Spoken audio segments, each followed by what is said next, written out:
మా latest videos కోసం మా ఈ తెలుగు న్యూస్ ఛానల్ సబ్స్క్రైబ్ చేసి గంట సింబల్ యాక్టివేట్ చేసుకోండి. ఈ రోజే గురు పుష్య యోగం. గురువారము పుష్యమి నక్షత్రం కలిసి వస్తే ఆ రోజు గురు పుష్య యోగం ఉందని అర్థం. ఈ యోగం చాలా అద్భుతమైనది, చాలా అరుదుగా వస్తుంది. గురు పుష్య యోగంలో బంగారం కొంటే మళ్ళీ బంగారం కొనుక్కునే అవకాశాలు వస్తాయని అందరూ నమ్ముతారు. ఈ గురు పుష్య యోగం రోజున మీరు ఈ వీడియోను చూస్తే చాలు, ఈ వీడియో మీ కంటపడితే చాలు, అదృష్టం మీ తలుపు తట్టినట్లే. మీ దశ మారిపోతుంది, బంగారం కొనే అవకాశాలు వస్తాయి. ఈరోజు ఈ కథలు వింటే చాలు, జన్మజన్మల పాపాలు పోయి కోటి జన్మల పుణ్యం వస్తుంది. ఎంతో పుణ్యం చేసుకున్న వారే ఈ వీడియోను చూడగలుగుతారు. గురువారం పుష్యమి నక్షత్రం కలిసి వస్తే దానికి గురు పుష్య యోగం అని పేరు. ఇది ఎంతో శక్తివంతమైన రోజు. ఇలాంటి రోజు కోసం చాలామంది ఎదురు చూస్తూ ఉంటారు. భారతీయ జ్యోతిష్య శాస్త్రం ప్రకారం తిథి, నక్షత్రము, శుభదినం లాంటివి శుభాలుగా భావిస్తూ ఉంటారు.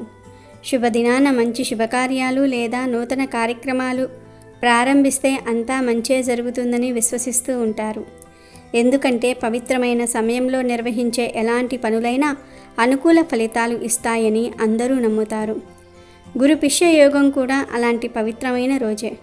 గురువారం నాడు పుష్యమి నక్షత్రం కలిసి వస్తే దానిని గురు పుష్య యోగం అని అంటారు. ఎప్పుడైనా పుష్యమి నక్షత్రం గురువారం వస్తే ఆ రోజు శుభయోగం లేదా గురు పుష్య యోగం ఉందని అంటూ ఉంటారు. దీన్నే గురు పుష్య అమృత యోగం అని కూడా అంటారు. గురుగ్రహం విజ్ఞానికి సంకేతం, అందుకే గురుణ్ణి పవిత్రంగా భావిస్తారు. పుష్య నక్షత్రం శుభ్రతకు, మృదుత్వానికి చిహ్నం, అందుకే దీన్ని గొప్ప నక్షత్రం అని కూడా అంటారు. ఈ బృహస్పతి పుష్యమి నక్షత్రం కలిసి ఉన్నప్పుడు శుభకాలం ప్రారంభమవుతుంది. ఈ కాలంలో చేపట్టిన ఏ కార్యాచరణ అయినా సరే శుభప్రదంగా ఉంటుంది. పుష్యయోగం రోజున గురువుకు అనగా బృహస్పతికి కొడుకు ఎలా పుట్టాడు, ఆ కొడుకు పేరు ఏమిటో తెలిపే ఈ పురాణ కథను వింటే గురు అనుగ్రహం కలిగి గురుబలం పెరిగి బంగారం కొనే అవకాశాలు వస్తాయి. దేవరాజు ఇంద్రుని ప్రధాన పురోహితుడైన బృహస్పతి భార్య తార. బృహస్పతి గురుగ్రహాన్ని సూచిస్తుంది. తార అంటే నక్షత్రం. ప్రాచీన భారతదేశంలోని స్త్రీ పురుషులిద్దరికీ కూడా క్రతువులలో సమాన ప్రాధాన్యత ఉండేది. బయటి పరిస్థితులు కఠినంగా ఉన్నా కూడా భార్య తోడుగా లేకుంటే పురుషుడు క్రతువులు నిర్వహించలేడన్న ఆచారం వల్ల సమాజం స్త్రీకి సమాన స్థాయిని ఇచ్చింది. భార్య పక్కన లేకుండా భర్తకి వరాలు దొరకవు. భార్య లేకుండా పురుషుడు స్వర్గానికి వెళ్ళలేడు, ముక్తిని పొందలేడు. ఏ పరిస్థితుల్లోనూ సాంఘికంగా స్త్రీని అలక్ష్యం చేయడానికి వీలు లేకుండా ఆచారాలన్నిటినీ కూడా ఏర్పాటు చేశారు. బృహస్పతి కాలంలోని సామాజిక నిబంధనలు, ధర్మం స్త్రీకి ఎంతో ముఖ్యమైన స్థానం ఇచ్చింది. స్త్రీని వేధించటం, వాడుకోవటం, నిర్లక్ష్యం చేయటం వంటివి జరిగేవి కాదు. శారీరక బలంతో పురుషుడు స్త్రీపై పూర్తి విజయం సాధించగలడు. కానీ ఆధ్యాత్మిక విషయాలలో స్త్రీ పక్కన లేకపోతే అతనికి ఏదీ సాధ్యం కాదు. అందువలన స్త్రీకి పూర్తి విలువ ఇవ్వవలసి ఉంది. బృహస్పతి ఇంద్రుని ముఖ్య పురోహితుడు. విధి నిర్వహణలో తార తన పక్కన ఉండటం అతనికి ఎంతో ముఖ్యం. వివాహేతర సంబంధాలలో తాను ఆనందించుతూ ఉన్న తార లేకపోతే తన ఉపాధి పోతుందని తారను మాత్రం అతను వదలలేదు. ఈ విషయం తెలిసిన తార ఆకాశంలో పున్నమి చంద్రుణ్ణి చూసి ప్రేమలో పడింది. చంద్రుడు కూడా స్వయంగా భూమికి దిగిరాగా వీరిద్దరి మధ్య ప్రేమ ముదిరి కొంతకాలం తరువాత తార చంద్రునితో వెళ్ళిపోయింది. తన ఉద్యోగం, గౌరవం, దేవలోకంలో తన స్థానం కూడా తారతోనే పోతుందని, తనింకా దేవలోకంలోనికి అడుగు పెట్టలేనని గ్రహించి బృహస్పతి ఉగ్రుడయ్యాడు. ఇంద్రుని పిలిచి, నాకు నా భార్య కావాలి, నువ్వు ఆమెను తిరిగి తీసుకురావాలి, లేకపోతే నేను మీ క్రతువులను జరుపను అన్నాడు. అప్పుడు ఇంద్రుడు కల్పించుకుని తారను తిరిగి రావాలని ఒత్తిడి పెట్టాడు. కుటుంబ వ్యవస్థలో ఉండాలని ఒకరిని ఒత్తిడి చేయటం ఇదే మొదటిసారి. ఇంద్రుడు నువ్వు తిరిగి రావాలి అని చెప్పగా తార నేను చంద్రుణ్ణి ప్రేమిస్తూ ఉన్నాను అని నిరాకరించింది. నీ భావాలతో పని లేదు, నీ ధర్మం బృహస్పతితో ఉండటం, పైగా నువ్వు లేకపోతే నా క్రతువులు జరగవు అని తారను తిరిగి తీసుకుని వచ్చారు.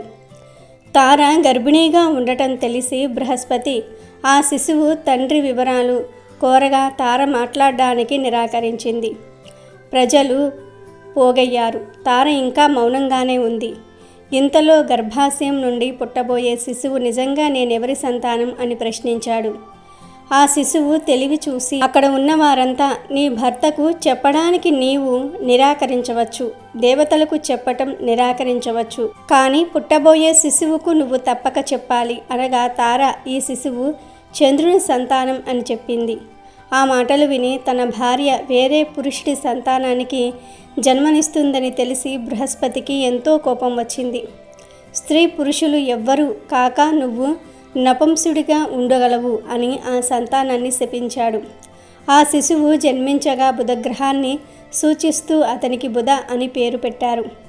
పెద్దవాడవుతూ అతను నేనెలా బ్రతకాలి, ఆడగానా మగగానా, నేనేమి చెయ్యాలి, నా ధర్మం ఏమిటి, నేను పెళ్లి చేసుకుని గృహస్థుని కావాలా లేక సన్యాసం తీసుకోవాలా, నేను పెళ్ళి ఆడవారితో చేసుకోవాలా లేక మగవారితోనా అని వాపోయాడు.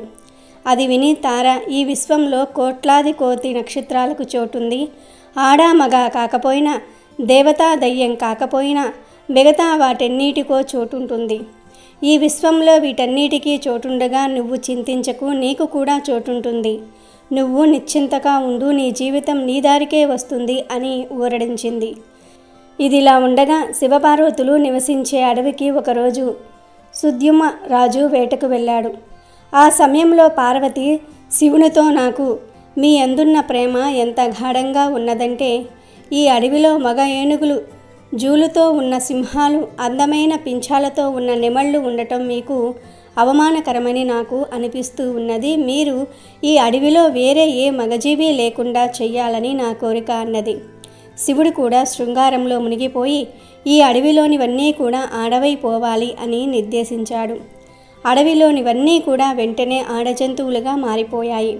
సింహం ఆడసింహంగా, మగ ఏనుగులన్నీ ఆడ ఏనుగులుగా, మగ నెమళ్ళన్నీ ఆడనెమళ్ళుగా మారిపోయాయి. అడవిలో ఉన్న సుద్యుమ్నరాజు కూడా స్త్రీగా మారిపోయాడు. సుద్యుమ్నరాజు తనను తాను చూసుకున్నాడు. ధైర్యవంతుడైన ఆ రాజు వేట కోసం అడవికి వచ్చి ఒక్కసారిగా స్త్రీగా మారిపోయాడు. ఎవరు నన్ను ఈ విధంగా మార్చారు? ఏ యక్షుడు, ఏ భూతం నాకీ శాపం ఇచ్చింది అని శోకించాడు. బాధతో చుట్టూ వెతికాడు. శివపార్వతులు శృంగారంలో ఉండటం చూసి శివుని కాళ్లపై పడ్డాడు. ఇది అన్యాయం. నేనొక రాజును, పురుషుడిని, నాకు ఒక కుటుంబం ఉంది, నేను కేవలం వేటకు మాత్రమే వచ్చాను, నన్ను మీరు ఈ విధంగా స్త్రీగా మార్చారు, నేను ఇలా తిరిగి ఎలా వెళ్ళను అని శోకించాడు. దానికి శివుడు, నేను ఒక్కసారి చేసినది తిరిగి తీసుకురాలేను, కానీ కొంతవరకు సరిచేయగలను. చంద్రుడు క్షీణించేటప్పుడు నువ్వు స్త్రీగా, చంద్రుడు వృద్ధి చెందుతున్నప్పుడు పురుషుడుగా ఉండగలవు అన్నాడు. ఇక అలా సుద్యుమ్నుడు తిరిగి తన రాజ్యమందిరానికి వెళ్లకుండా అడవిలోనే ఈలగా పిలువబడుతూ 15 రోజులు స్త్రీగా, మరో 15 రోజులు పురుషుడిగా ఉండిపోయాడు. ఒకరోజు బుధుడు ఈలా కలిశారు. వీరిద్దరూ సరైన జోడి. ఇద్దరిలో సమాన పాలల్లో ఆడ మగ స్వభావాలు ఉండటంతో వీరిద్దరూ కలిసి ఎంతోమంది పిల్లలకు జన్మనిచ్చారు. ఇలా అని పిలువబడే ఈ పిల్లలు మొట్టమొదటి చంద్రవంశీయులయ్యారు. ఈ దేశ సాంప్రదాయంలో సూర్యవంశీయులు, చంద్రవంశీయులు అని సూర్యుని చంద్రుని వారసులు 2 వేరువేరు రాజవంశాలుగా పాలించారు. వీరిద్దరూ 2 భిన్న తరహా మనుషులు. సూర్యవంశీయులు మంచి చెడు అని స్పష్టమైన నిర్ధారణ ఉన్నవారు మరియు యోధులు. చంద్రవంశీయులకు ప్రతిదినం వారి స్వభావం మారుతూ ఉంటుంది. వారు చాలా భావావేశం కలవారు, కళాకారులు, నమ్మదగ్గవారు కాదు. సూర్యవంశీయులలో గొప్పవాడు మనువు, ఆ తరువాత ఇక్ష్వాకుడు. ఆ వంశంలోని వారే భగీరథుడు, దశరథుడు, రాముడు, హరిశ్చంద్రుడు. చంద్రవంశీయుల నుంచి చెప్పుకుంటే కురువంశం వారు చంద్రవంశీయులు. వారి ఆవేశపూరిత ప్రవర్తనకు కారణం ఇదే. బంగారం కొనడానికి గురు పుష్యయోగం ఉన్న రోజు చాలా అద్భుతమైన రోజు. బంగారం కొనాలని ఎదురు చూసేవారు ఈరోజు బంగారం కొనుక్కుంటే చాలా మంచిది. ఈరోజు బంగారం కొంటే మళ్ళీ మళ్ళీ బంగారం కొనుక్కునే అవకాశం వస్తుంది. అయితే సాధారణంగా అందరూ బంగారంలో కలిపురుషుడు ఉంటాడని, అందుకే బంగారం ఇంట్లో తక్కువ ఉండాలని, బంగారం ఎక్కువగా ఉండకూడదని అంటూ ఉంటారు. బంగారంలో కలిపురుషుడు ఉంటాడన్నమాట నిజమే, కానీ అవినీతి ద్వారా వచ్చే బంగారంలోనే కలిపురుషుడు ఉంటాడు. బంగారం అంతటిలో కలి ఉండడు. దీనికి సంబంధించి పురాణాలలో ఒక కథ ఉంది. జరాసంధుడు కాలభైరవ పూజ చేస్తూ రాజులందరినీ ఓడించి వారి దగ్గర ఉన్న బంగారాన్నంతా కూడా తీసుకొని ఆ బంగారానికి వారి రక్తంతోనే అభిషేకం చేశాడు. ఇలా అనేక మంది రాజులను చంపి వారి దగ్గరి బంగారాన్నంతా కూడా సేకరించిన జరాసంధుడు ఆ బంగారంతో ఒక కిరీటం తయారు చేయించి ఉంచుకుంటాడు. తర్వాత జరాసంధుని భీముడు చంపేస్తాడు. అప్పుడు భీముడు ఈ కిరీటాన్ని చూసి ముచ్చటపడి తీసుకుంటాడు. ఆ కిరీటాన్ని తన కోశాగారంలో ఉంచుతాడు. తర్వాత పరీక్షిత్ మహారాజు రాజ్యాన్ని పాలిస్తాడు. చాలా ధర్మబద్ధంగా ఉండేవాడు. ప్రజలకు ఎటువంటి కష్టం రాకుండా చూసుకుంటూ ఉండేవాడు. ధర్మబద్ధంగా పరిపాలిస్తున్న పరీక్షిత్ మహారాజు దేశంలో ఒకరోజు ఒక గోమాత ఏడుపు వినిపిస్తుంది. గోమాత పక్కనే ఒంటికాలితో ఉన్న ఎద్దు ఎందుకు ఏడుస్తూ ఉన్నావు అని ఊరడిస్తూ ఉంది. ఆ గోమాతే భూమి, ఎద్దు ధర్మదేవత. పరీక్షిత్ మహారాజు వారిద్దరి దగ్గరికి వెళ్ళాడు. ఎందుకు ఏడుస్తూ ఉన్నావు అని గోమాతను అడిగాడు. అప్పుడు గోమాత ఎద్దుకు 3 కాళ్ళు విరిగిపోయి ఒక కాలే మిగిలి ఉన్న విషయము చెప్పింది. ఎద్దు కాలి ద్వారా కలి ఈ యుగంలోనికి ప్రవేశించాడని, అతను తన కాళ్లను నిర్దాక్ష్యంగా విరిచాడని చెప్పింది. ఆ మాటలు విన్న పరీక్షిత్ మహారాజ్ ఎద్దుతో, నిన్ను ఎవరు హింసించారు? ఎవరికి అపకారం చేయని నీ కాళ్ళు ఎవరు విరగ్గొట్టారు అని అంటాడు. ఎద్దు కాళ్ళు విరగ్గొట్టిన వారు ఎవరైనా సరే అతని భుజాలు విరగ్గొడతాను అంటాడు. కాల క్రోధావేశుడై రాజులా కనిపించే కఠినాత్ముడు కర్ర పట్టుకొని మేము ఏడుస్తూ ఉన్నా కనికరం లేకుండా కొట్టాడు. నా కాళ్ళు అతడే విరగ్గొట్టాడు అని జవాబిచ్చింది ఎద్దు. అతను కలిపురుషుడని పరీక్షిత్ మహారాజుకు తెలిసింది. దాంతో పరీక్షిత్ కలికి శిక్ష విధించాడు. అప్పుడు కలి, నన్ను ఎందుకిలా చిత్రహింసలకు గురి చేస్తూ ఉన్నావు?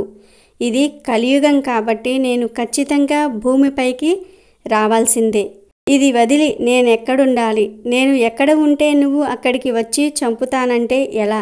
నేను ఎక్కడుండాలో చెప్తే అక్కడ మాత్రమే ఉంటానన్నాడు. అప్పుడు కలిపురుషుడు నివాసం ఉండడానికి జూదశాల, మద్యపానము, వ్యభిచారము, జీవహింస జరిగే చోటు అనే 4 స్థలాలను ఇస్తానన్నాడు పరీక్షిత్ మహారాజు. తన పాలనలో ప్రజలు ఈ 4 చోట్లకు వెళ్లరనే నమ్మకంతో పరీక్షిత్ మహారాజు మాట ఇస్తాడు. పరీక్షిత్ మహారాజు 4 స్థానాలను మాత్రమే ఇచ్చినప్పటికీ జూదశాల నుంచి అసత్యం, మద్యపానం నుంచి మదం, అహంకారం, వ్యభిచారం నుంచి కామము, హింస నుంచి కోపము, క్రోధము, ఇలా మరో 4 స్థానాలను కూడా ఆక్రమించాడు కలి. ఇవి కాకుండా మరో స్థానం ఇవ్వమని వేడుకున్నాడు కలి. సరేనని పరీక్షిత్ మహారాజు, అవినీతి ద్వారా సంపాదించిన బంగారం ఉన్న చోటు కూడా నీదేనన్నాడు. అయితే బంగారం నుంచి మాత్సర్యం పుడుతుంది కాబట్టి ఆ స్థానాన్ని కూడా తనది చేసుకున్నాడు కలిపురుషుడు. ఇలా కలికి వరాలు ఇచ్చిన తర్వాత ఒకసారి పరీక్షిత్ మహారాజు కన్ను తన కోశాగారంలో ఉన్న కిరీటం మీద పడుతుంది. ఈ కిరీటం అన్యాయ మార్గాల ద్వారా వచ్చిందని ముందు చెప్పుకున్నాం కదా. ఆ కిరీటాన్ని పరీక్షిత్ మహారాజు ధరిస్తాడు. ధరించగానే ఆ కిరీటం ద్వారా కలి ఆయనలోనికి ప్రవేశిస్తాడు. వెంటనే ఆయనకు క్రోధం పెరిగిపోతుంది. వేటకు వెళ్ళి దొరికిన జంతువులన్నిటినీ కూడా చంపేస్తూ ఉంటాడు. శమీకుడి దగ్గరికి వెళ్ళి ఆయన మీద చచ్చిన పామును వేస్తాడు. కలిపురుషుడు పరీక్షిత్ మహారాజులోనికి కిరీటం ద్వారా ప్రవేశించటం వలన ఇదంతా జరిగింది. ఇదంతా ఎందుకు చెప్పాల్సి వచ్చిందంటే కేవలం అవినీతి, అన్యాయ మార్గాల ద్వారా సంపాదించిన బంగారంలోనే కలిపురుషుడు ఉంటాడు. మన కష్టార్జితంతో కొనుక్కున్న బంగారంలో కలి ఉండడు. అలాంటి బంగారం మనకు మేలు చేస్తుంది, లక్ష్మి అనుగ్రహాన్ని ప్రసాదిస్తుంది. సాధారణంగా మనమందరము కూడా కష్టార్జితంతోనే బంగారం కొనుక్కుంటూ ఉంటాం కనుక అందులో కలిపురుషుడు ఉండడు. అలా కాకుండా బంగారం దొరికినప్పుడు తాకట్టు పెట్టిన బంగారాన్ని తీసుకున్నా, అలాగే పెద్దల నుండి వస్తున్న బంగారాన్ని అన్యాయంగా లాక్కున్నా ఆ బంగారం ద్వారా కలిపురుషుడు పట్టి పీడిస్తాడు. కాబట్టి మనం కొనుక్కునే బంగారంలో కలిపురుషుడు ఉండడు. గురు భగవానుడు పుష్యమి నక్షత్రంలో కర్కాటక రాశిలో ఉచ్చస్థానం తీసుకుంటూ ఉంటాడు. గురువారం పుష్యమి నక్షత్రం కలిసి వస్తే ఆ రోజు దేవగురువైన బృహస్పతితో సహా దేవతలందరూ భూమి మీదకి వస్తారు. ఆ దేవతల సమక్షంలో మనం బంగారం కొనుక్కుంటే ఆ బంగారం మనకు స్ట్రాంగ్ అవుతుంది. మళ్ళీ బంగారం కొనుక్కునే అవకాశం వస్తుంది. గురు పుష్య యోగంలో బంగారం కొంటే ఖచ్చితంగా వృద్ధి జరుగుతుంది. ముఖ్యంగా ఈరోజు రూపు కొనుక్కుంటే బాగా వృద్ధి కనిపిస్తుంది.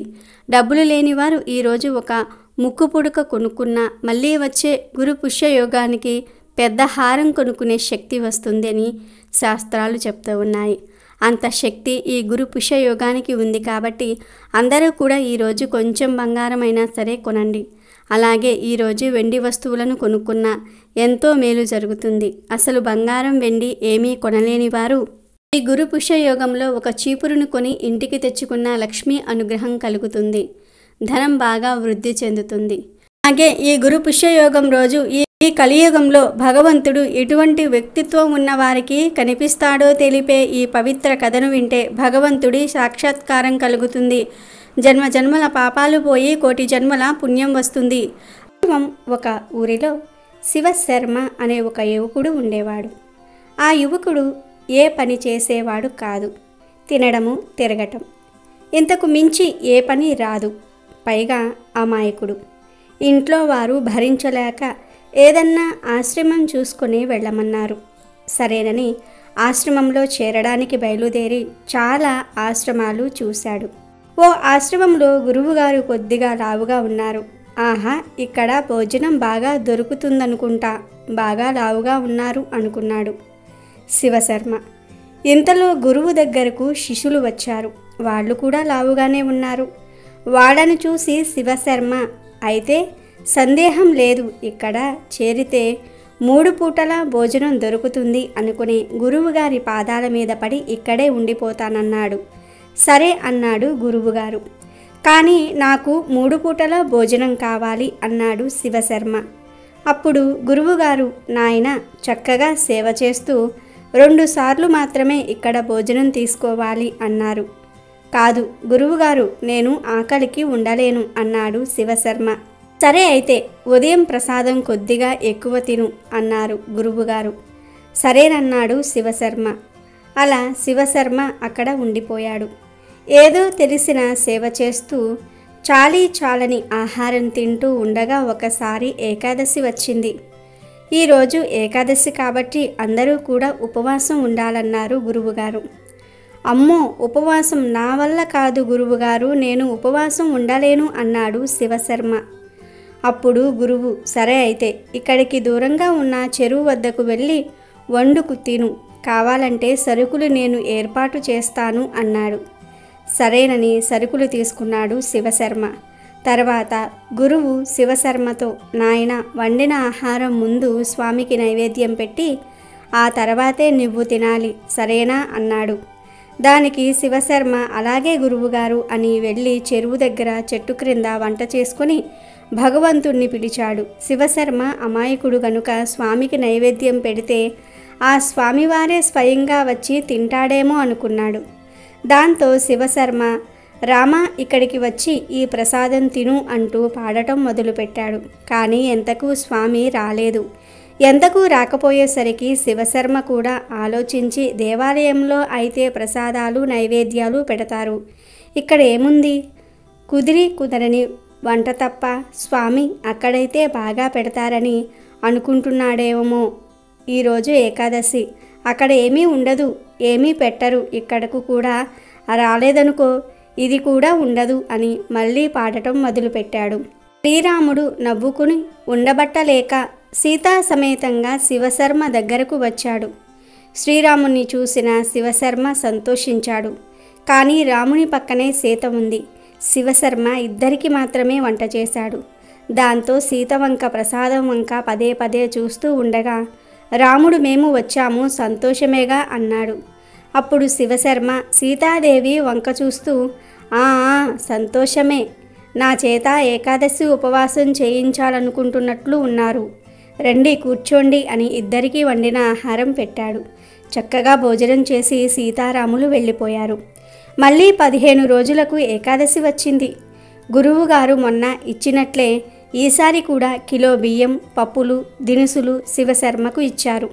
అప్పుడు శివశర్మ, గురువుగారు ఈ సరుకులు సరిపోవటం లేదండి, ఇద్దరొచ్చారు, ఇంకాస్త కావాలి అన్నాడు.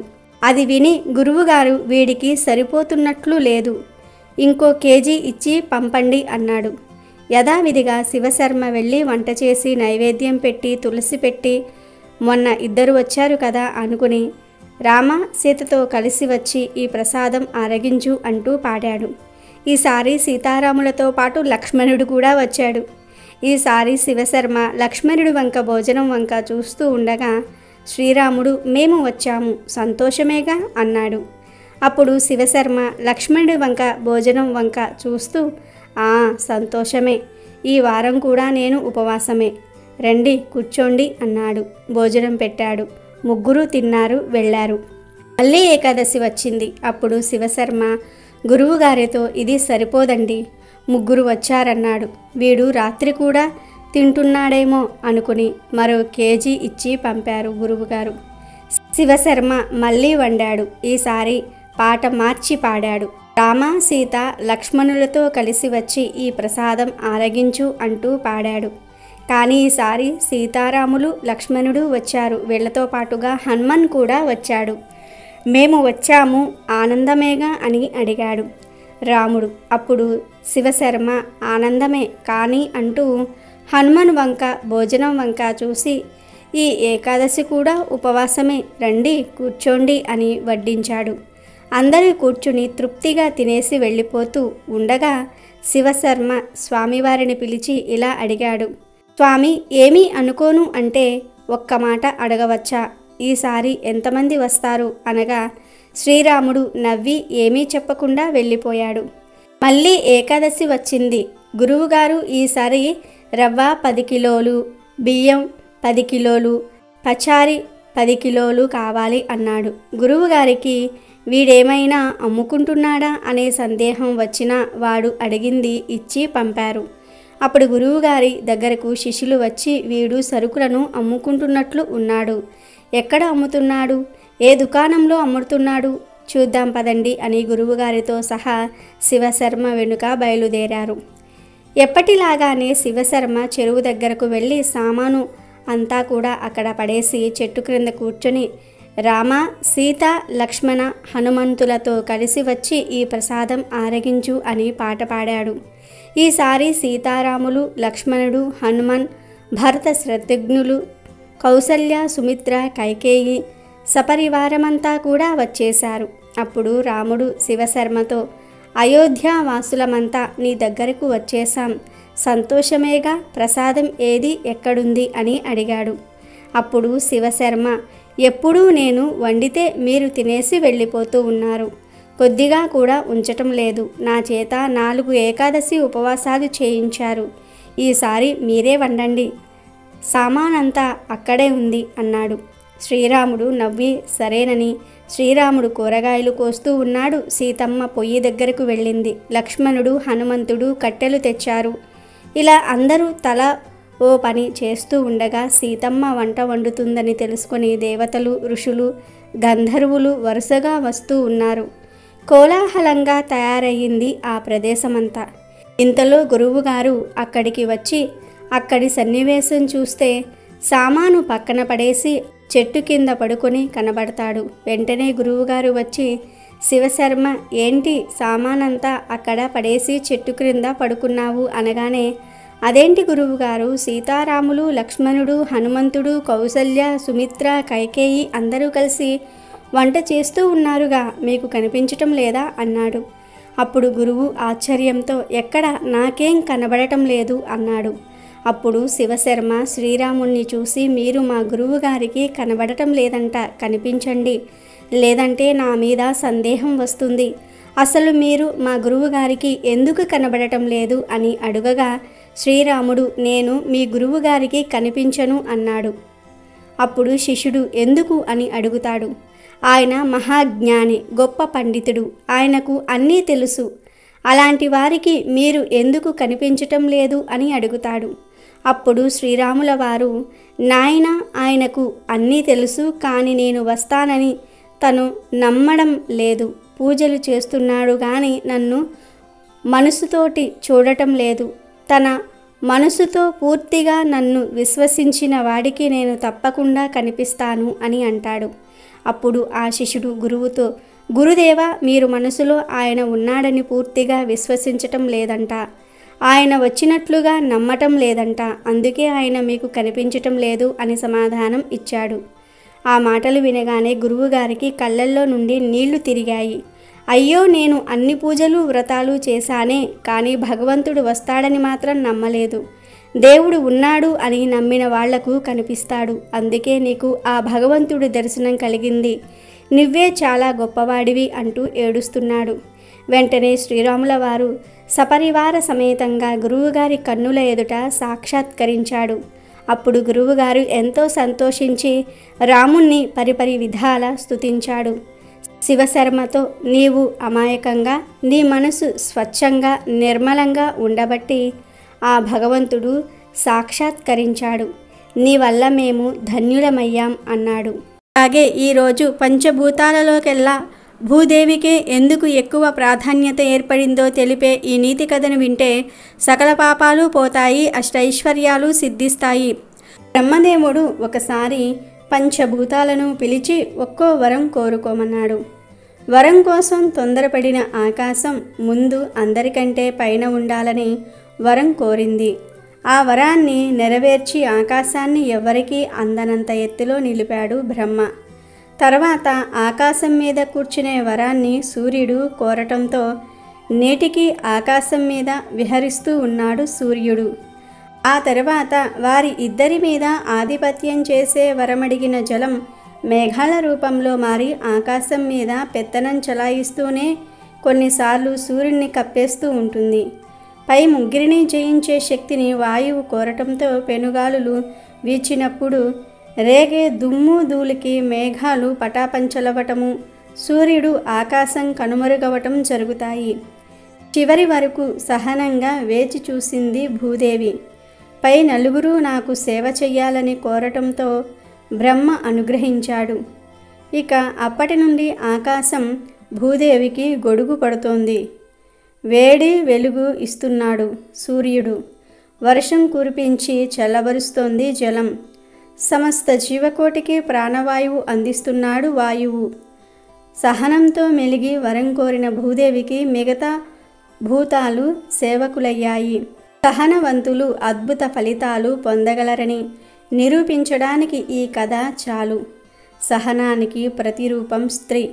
అందుకే భూదేవిని ఓర్పు సహనాలకు ప్రతిరూపంగా చెప్పారు పెద్దలు. సహనం అంటే నిగ్రహం పాటించటం. కష్టాల్లో ఉన్నప్పుడు ఉద్వేగాన్ని చాటివేయటం లేదా వాయిదా వేయటం, బాధను అధిగమించటమే సహనం. సహనంగా ఆలోచించే వారికి సమస్యలు దూరమవుతాయి. కొన్నిసార్లు ఏదైనా పెద్ద సమస్య ఎదురైతే చావు వైపు నడిచే బదులు సహనంగా ఆలోచిస్తే పరిష్కారం కనిపిస్తుంది. సరైన ఆలోచన కలగనప్పుడు అనుభవజ్ఞుల్ని ఆశ్రయిస్తే పరిష్కారం దొరుకుతుంది. అలాగే గురు పుష్యయోగం రోజు దానం చేసిన వస్తువు మీద మనకు ఏ విధమైన హక్కు ఉంటుందో తెలిపే ఈ కథను వింటే కష్టాలన్నీ కూడా పోతాయి, పట్టిందల్లా బంగారం అవుతుంది.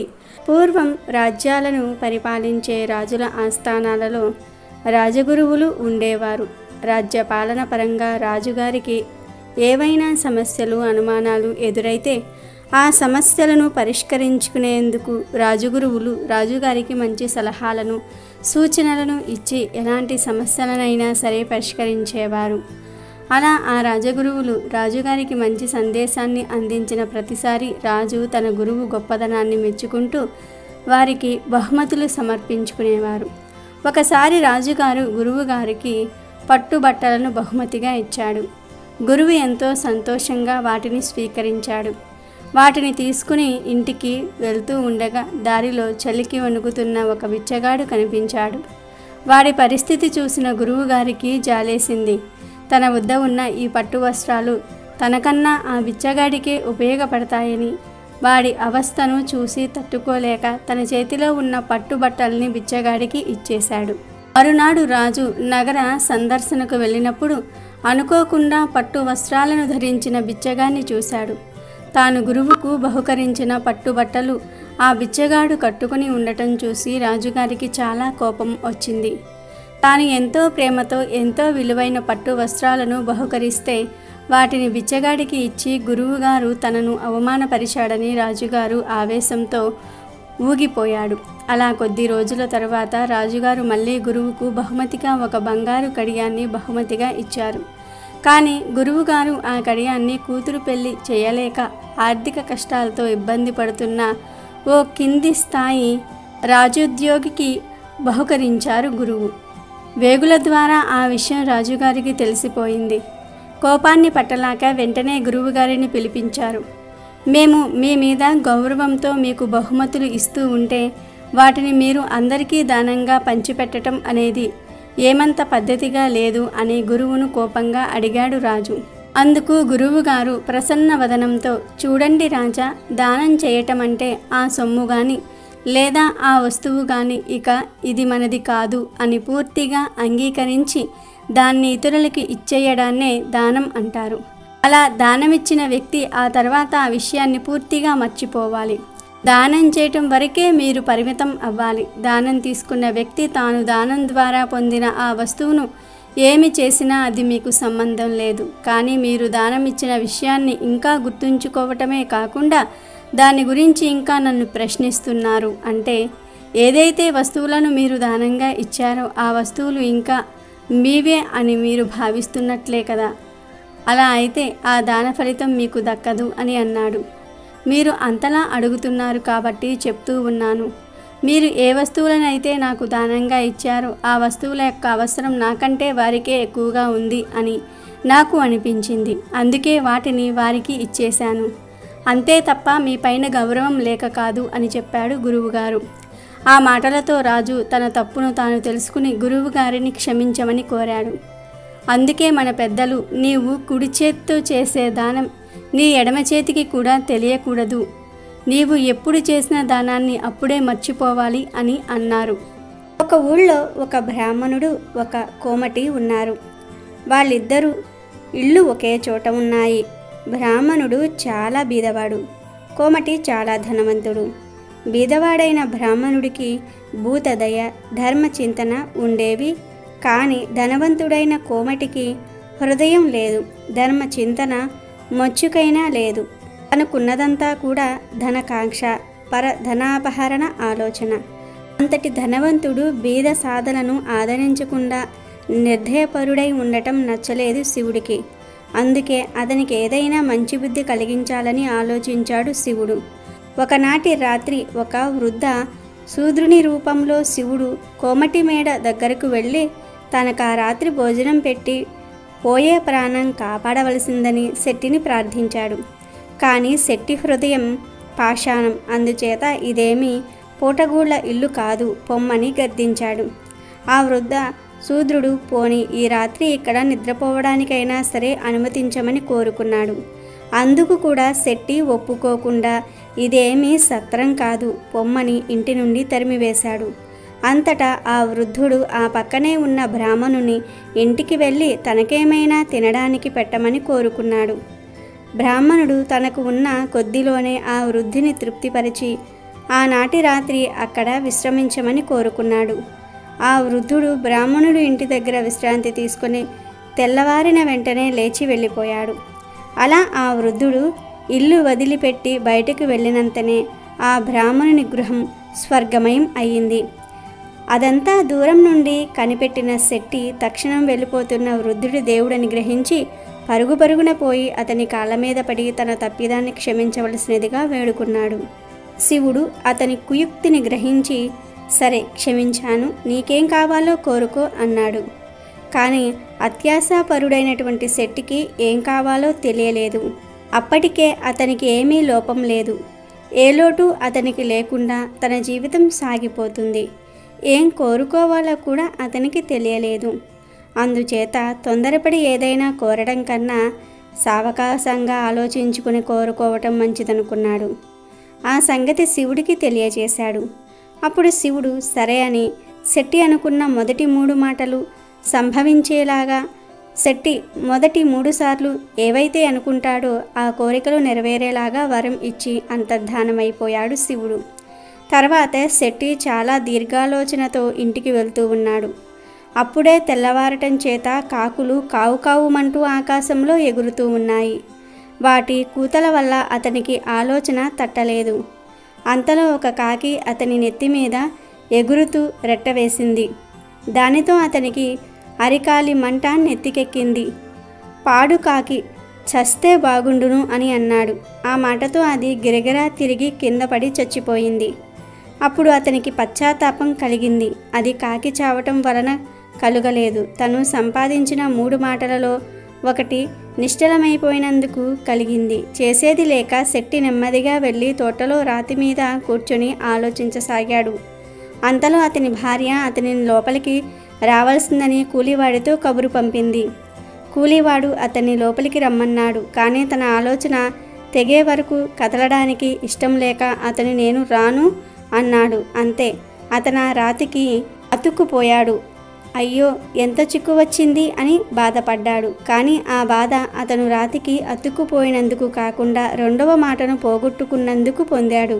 కొంతసేపటికి అతని భార్య అక్కడకు వచ్చింది. భర్తను రమ్మని పిలిచింది. అతను మాట్లాడలేదు. పైన చూస్తే కపాలం పేలిపోయేలాగా సూర్యుడి తీవ్రత, కింద చూస్తే చురుక్కున కాలే నేల. అలాంటి సమయంలో అతనక్కడ అలాగే కూర్చోవటం శెట్టి భార్యకు నచ్చలేదు. అతనికి తన మీద కోపం వచ్చిందేమోనని బ్రతిమలాడి పైకి లేవదీయబోయింది ఆవిడ. కానీ లాభం లేకపోయింది. అతను రాతికి అతుక్కుపోవటం చూసింది. అది చూసి ఆవిడ గాబరా పడి ఇదేం కర్మరా దేవుడా అని ఏడవటం మొదలుపెట్టింది. పలకరిస్తే పలక్కుండా ఉండిపోయిన భర్తను చూసి ఆవిడ గొల్లుమంది. కొంతసేపటికి భార్య దుఃఖం చూడలేక జరిగిన చరిత్రనంతటినీ కూడా చెప్పాడు శెట్టి. అది విని అయిపోయిందేదో అయిపోయింది, ఇప్పటికైనా ఆ 3వ వరాన్ని మీరు రాతి నుండి లేవడానికి ఉపయోగించుకోండి అని కోరింది ఆమె. కానీ శెట్టి వినలేదు. ఇంకా మంచి వరం కోసం ఆలోచిస్తూనే ఉన్నాడు. ఇంకా కొంతసేపటికి మిట్ట మధ్యాహ్నం అయిపోయింది. సూర్యుడు నడినెత్తి మీదకు వచ్చాడు. దాంతో అతని బట్టతల్ల సుర్రుమంది. ఇంకా వేరే శరణ్యం లేక భార్య చెప్పినట్లుగా ఆ 3వ వరాన్ని తను రాతి నుండి విముక్తి చెందడానికి ఉపయోగించుకున్నాడు. కాకిని చంపటము, రాతికి అతుక్కుపోవటము, ఎండలో మలమలా మాడిపోవటం తప్ప దేవుడిచ్చిన 3 వరాల వల్ల ఆ అత్యాశాపరుడు పొందిన లాభం లేకపోయింది. భగవద్ దర్శనమైనా కూడా తన భర్త దురాశ పోలేదు కదా అనుకున్నది శెట్టి భార్య. కాబట్టి ఈరోజు రాత్రి 12 లోపు ఈ వీడియో చూస్తే చాలు, ఈ కథలు వింటే చాలు. అదృష్టం మీ తలుపు తట్టినట్లే. మీ దశ మారిపోతుంది. బంగారం కొనే అవకాశాలు వస్తాయి. ఈరోజు ఈ కథలు వింటే చాలు, జన్మ జన్మల పాపాలు పోయి కోటి జన్మల పుణ్యం వస్తుంది. ఎంతో పుణ్యం చేసుకున్న వారే ఈ వీడియోను చూడగలుగుతారు.